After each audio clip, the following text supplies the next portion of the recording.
Alors, le résultat d'apprentissage d'aujourd'hui était de travailler avec des exposants rationnels, parce qu'on est habitué de travailler avec des exposants entiers.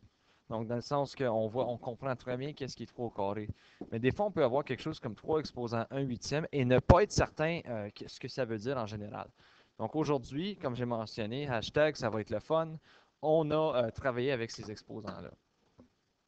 La première chose que je vous ai demandé de faire, c'est d'utiliser vos calculatrices pour trouver les réponses de ceux-là. Et quand je dis que tu mets dans ta calculatrice, tu fais 4 exposants, mets ta parenthèse 1 divisé par 2 et ensuite pèse ton égal. OK? Donc, quand tu utilises ta calculatrice, fais pas 4 exposants 1 divisé par 2 parce que ça va te donner une différence. Ben, dans ce cas ici, ça va te donner la même réponse, mais pas à tous les cas. La réponse que vous aviez ici, c'était 2. La réponse ici, vous aviez 4. Et la réponse ici, vous aviez 5. Donc, ce que vous avez pu déduire avec cette information-là, c'est qu'un exposant 1,5, c'est la même chose que la racine carrée. Donc, vous savez que la racine carrée de 16, c'est 4. La racine carrée de 25, c'est 5. Donc, l'exposant 1,5 indique une façon différente d'exprimer la racine carrée. D'ailleurs, ici, quand on disait d'évaluer les puissances, donc le 8 exposant 1 tiers, ça, c'est la même chose que dire la racine cubique de 8. Une autre façon d'y penser, c'est quand on fait 8, mon Dieu, 8 exposant 3, c'est 8 fois 8 fois 8. Wesh! OK, voilà. Mais quand je fais 8 exposant 1 tiers, ce que je suis en train de faire en réalité, c'est quoi fois quoi fois quoi égale à 8. Donc, je dois trouver ce quoi-là. Alors là, c'est la même chose que la racine cubique, mais c'est trouve un chiffre, s'il se multiplie 3 fois, va me donner 8. Et dans ce cas-ci, c'est 2 fois 2 fois 2. Donc, 8 exposant 1 tiers est égal à 2. Un autre exemple que je vous ai donné, c'était négatif 32 exposant 1 tiers. Donc, dans ce cas ici, ce qui est important à remarquer, c'est quel chiffre, s'il se multiplie 5 fois, me donne négatif 32. Donc, vous avez aussi l'option d'utiliser votre calculatrice et vous allez trouver que c'est moins 2 qui est la réponse de ceci. Donc, moins 2 à la 5 est égal à moins 32. Donc, moins 2 est la réponse pour cette question ici. Pour négatif 16 exposé à un quart, il y a des gens ici qui ont dit que c'était impossible à cause du négatif. Ils se sont dit, il n'y a pas un chiffre qui se multiplie 4 fois qui va me donner un négatif. Impossible, parce que c'est un chiffre pair. Donc, vous utilisez la logique. Quoi, un négatif fois un négatif fois un négatif fois un négatif donne toujours un positif. Mais, ce qui est important à noter, c'est que le négatif n'a pas l'exposant. Donc, dans ce cas ici, c'est comme dire négatif la racine 4 de 16. Le négatif est à l'extérieur. S'il y aurait des parenthèses ici, vous auriez absolument raison, mais c'est négatif. Donc, je dois dire, OK, quel chiffre se multiplie 4 fois, mais c'est négatif cette réponse-là. Donc, dans ce cas ici, vous allez voir que 2, ça c'est comme dire 2 exposant 4 me donne 16, donc c'est négatif 2 comme réponse. Pour le B, ici nous avions un scénario auquel j'avais une fraction qui avait un exposant. Donc, on utilise la logique que nous avions utilisée afin de trouver comment annuler. Donc, on avait dit comme des exposants négatifs. C'est la même logique. Donc, tu distribues ton exposant aux deux scénarios. Ce qui veut dire 16 exposants un quart, j'ai déjà trouvé dans la réponse précédente, c'est 2.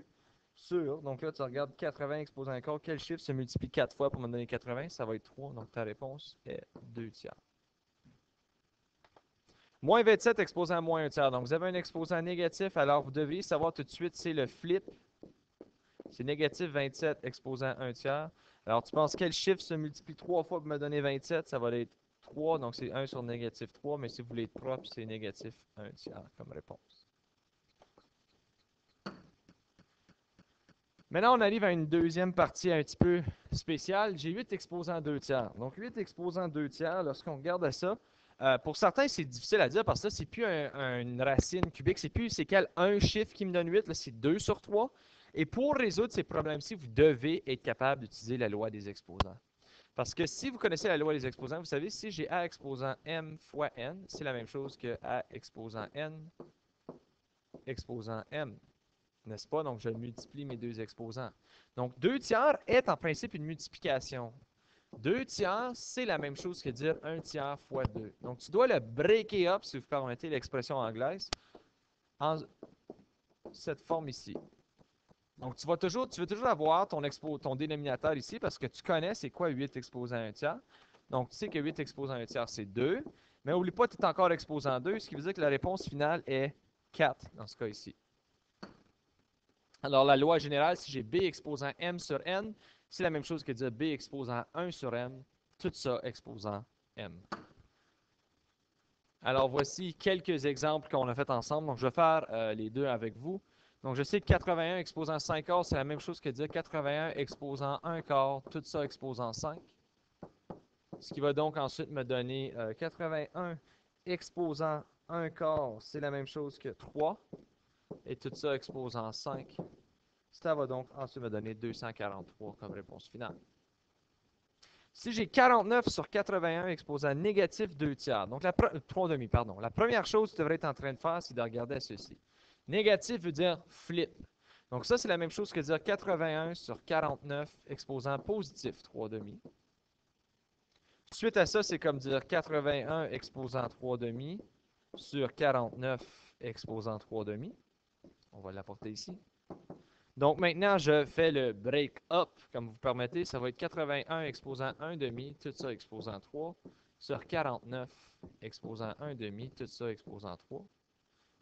81 exposant 1 demi, c'est la racine carrée qui est 9 exposant 3. 49, ça va être 7 exposant 3. Donc, je me retrouve avec une réponse finale de 729 sur 243.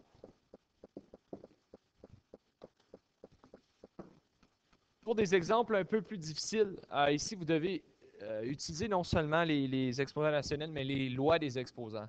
Ici, j'ai une multiplication entre les deux pour A. Donc, je sais que si j'ai une multiplication, les deux ont la même base. Je peux additionner. Donc, ça va me donner x exposant 2 tiers plus 2 tiers sur x exposant 1 tiers. Donc, 2 tiers plus 2 tiers, ça va me donner x exposant 4 tiers sur x exposant 1 tiers. Donc, maintenant, j'ai une division. Alors, je vais soustraire mes exposants. Ça va me donner x exposant 4 tiers moins 1 tiers, ce qui va être donc x exposant 3 tiers, ce qui est essentiellement juste x.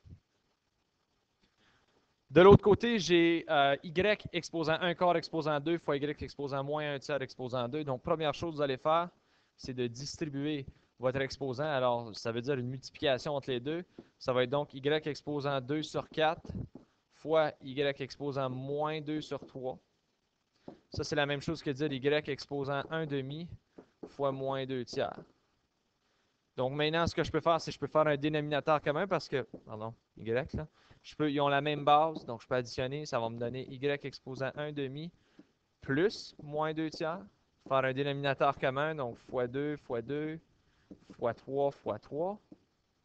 Ce qui devrait ensuite me donner y exposant 3 moins 4 sur 6. Ça va me donner y exposant moins 1 sixième comme réponse finale. Pour l'exemple C, qui est un peu plus difficile, nous avions à regarder à des coefficients avec des variables. Donc, ce qui est important à noter, c'est que le au carré distribue au 2. Donc, dans ce cas-ci, parce qu'il y a une parenthèse qui dit que toute la parenthèse est au carré, donc ça va être 5 au carré fois x exposant 1 demi fois 2, parce que c'est un exposant qui a un exposant. Tout ça fois, là, ici, le moins 1 demi affecte seulement le x. Le 4 n'est pas dans une parenthèse, donc ça va être 4 sur x exposant 1 demi. Parce que c'est x exposant moins 1 demi. Maintenant, je développe ceci, ça va me donner 25 fois x exposant 1 demi fois 2. 1 demi fois 2, c'est juste 1. 25 fois x fois 4 sur x à la 1 demi. Je peux regrouper mes multiplications. Ça me donne 100 x sur x à la 1 demi. Maintenant, x et x ont la même base, donc je peux soustraire les exposants. Ça va être 100 exposant x fois 1 moins 1 demi, ce qui va donc me donner 100 fois x exposant positif 1 demi comme réponse ici. Le dernier exemple que je vous ai donné dans ce cas ici, c'est qu'on devait trouver l'aire totale. Donc, je vous donne le volume V d'une sphère selon l'aire totale, donc qui est AT. L'équation, c'est 4pi exposant moins 1,5. Donc, marquez le moins 1,5 affecte toute la parenthèse sur 3 fois AT exposant 3,5. Donc, en premier, je vous dis que l'air total est 100. Donc, vous êtes en train de faire le V de 100. Alors, ça, c'est 4pi exposant moins 1,5. Tout ça divisé par 3 fois 100 exposant 3,5. OK, le 100 exposant 3,5, on vient de voir la stratégie pour le résoudre. Donc, ça, c'est comme dire 100 exposant 1,5, tout ça exposant 3. On sait que la racine carrée de 100, c'est 10. Donc, 10 fois 10 me donne 100. C'est fois 10 exposant 3. Donc là, je regarde à mon scénario.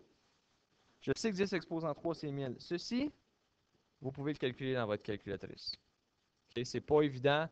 Il y a, il y a un exposant négatif de pi. Donc, vous pourriez vous utiliser pi et non 3,14. Vous allez vous retrouver avec 0,282 sur 3 fois 1000. Et si vous calculez tout ça ensemble, ça va vous donner environ 94 mètres cubiques comme volume. Alors, ceci met fin à la leçon d'aujourd'hui. Si jamais vous avez des questions, n'hésitez pas à m'envoyer un message sur Edmo.